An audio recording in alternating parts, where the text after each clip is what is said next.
All right, welcome to the video. I don't know what the title is, but if you're watching this, it's probably because you're something looking along the lines of trying to hire sales reps, whether that's a setter or a closer, that isn't going to burn through all of your ad spend and waste of a bunch of appointments, and actually someone that sticks, stays, and quality performs. So, if that is what you're looking for, then you are going to love this video.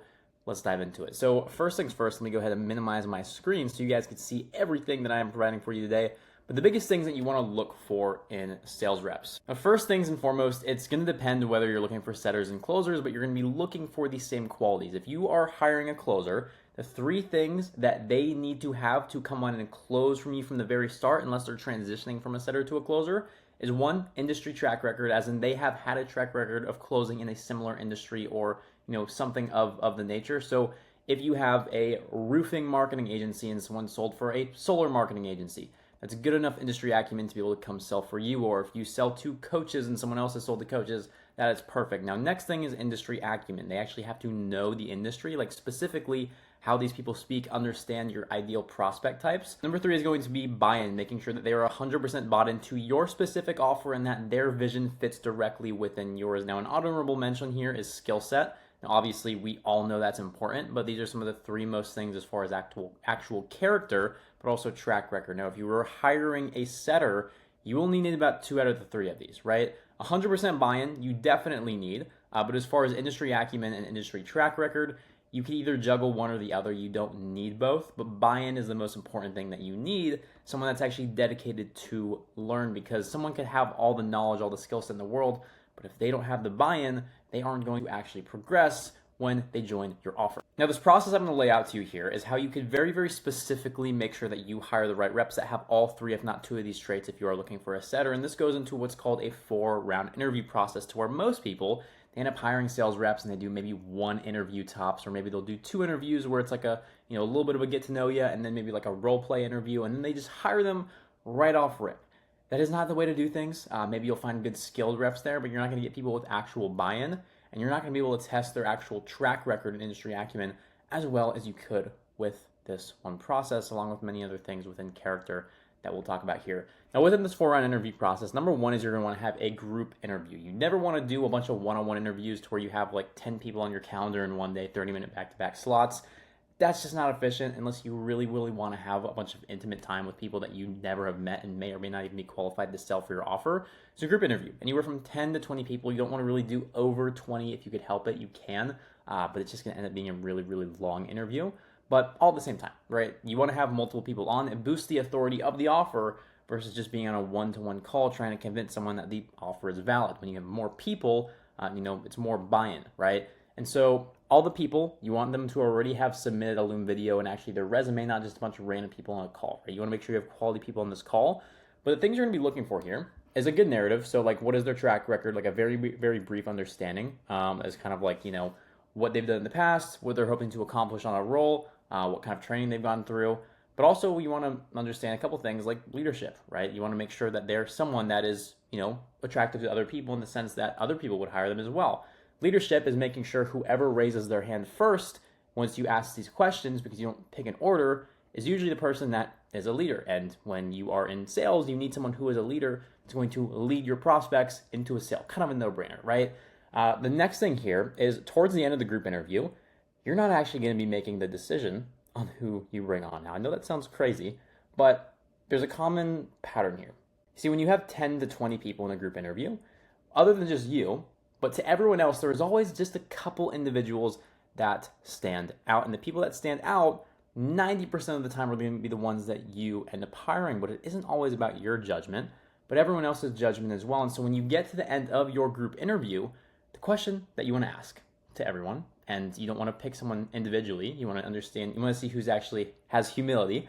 But the question you want to ask first is, I believe in the democracy here, but I want you guys to have fun with this last question. If you were me, who would you hire? And you can't say yourself. Now, you'll have everyone in the group interview tell you who they would hire if they were you and why they would hire them.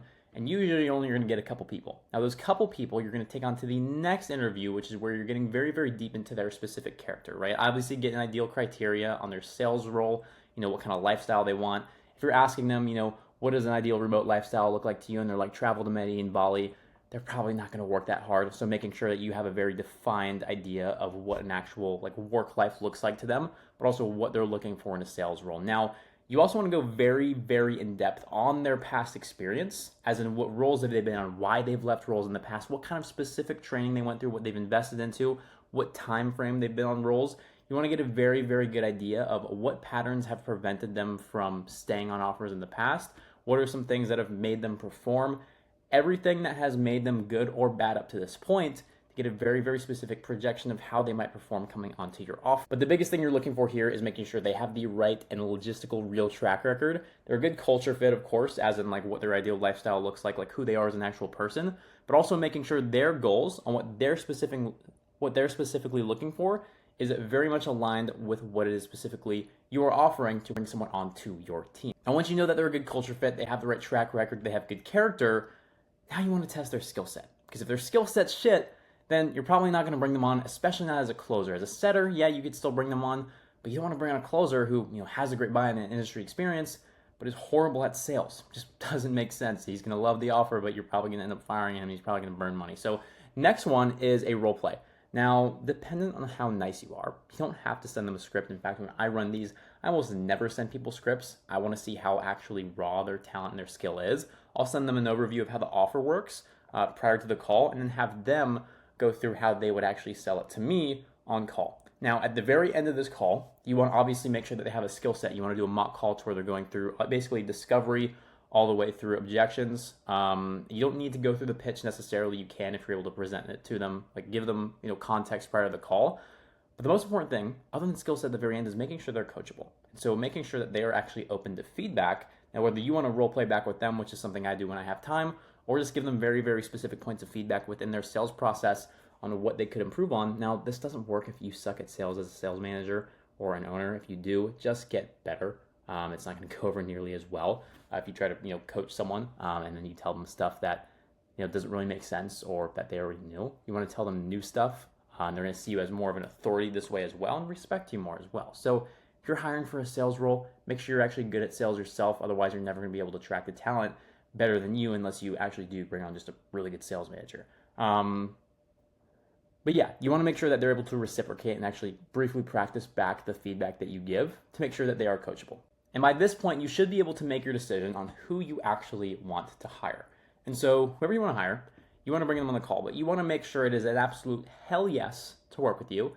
Not like a maybe, not like let's give this a shot. And so you want to get on the call, make sure that they have 100% buy-in that this is exactly the offer that they're looking for. And so when you get on, you want to make sure that they know that you want to bring them on, but you're just not 100% certain just yet. And that they need to do a little bit of selling to make sure that you are convicted to bring them on, put them on the calendar, and actually make them responsible to bring people into your program or service. And so what you're going to have them do to get extra buy-in and to hold them extra accountable in the future based off their goals is have them film anywhere from a 1 to 2 minute Loom video, selfie video. And what they're going to do is either send that to you, your CSM, someone number that isn't yours. Let's say you have a business partner. The way you're going to articulate this is, I want you to send this to, XYZ business partner. I haven't told them that I brought you on yet. And I don't want to just bring you on, have XYZ business partner, just trust my conviction, but I want them to see your conviction as well. So what I want you to do is film a 1 to 2 minute Loom video or selfie video, breaking down exactly why you think this offer is for you, what your track record has been, and what you ideally hope to accomplish on this role, and what you plan to do to actually stand out and make a difference, and what you plan to do in the long term working for this company. They're going to send that video right over. If they don't, then they're cooked. Obviously, you're not going to hire them. And if you don't have a business partner, you can have them send it to you. Worst case scenario, you're going to have to word things a little bit differently. The point is not only for them to give you a hell yes on the call, but them filming a video telling you why they're going to be bought into your offer, sending it to someone, and then you're able to hold them accountable whenever they are underperforming. The goal at the very end of this is to be able to make a hire that is a good culture fit with a good tracker, defined goals, 100% buy-in, and a very solid skill set that could actually kick ass on your offer. Now, if you're someone that needs sales reps, I have a very, very massive recruiting funnel. I run group interviews almost every single week. So feel free to DM me on Instagram if you need to find reps, but implement this process directly into your business until you're into your hiring process, whether you're an offer owner, a sales manager, a sales agency, a recruiting agency, whatever it is you do to get reps that actually stay longer, actually perform better, and actually have specific buy-in to your offer so that you can make more money and have less stress when it comes to actually managing sales teams. So with that being said, hope you got value out of it, and I will see you in the next video. Peace.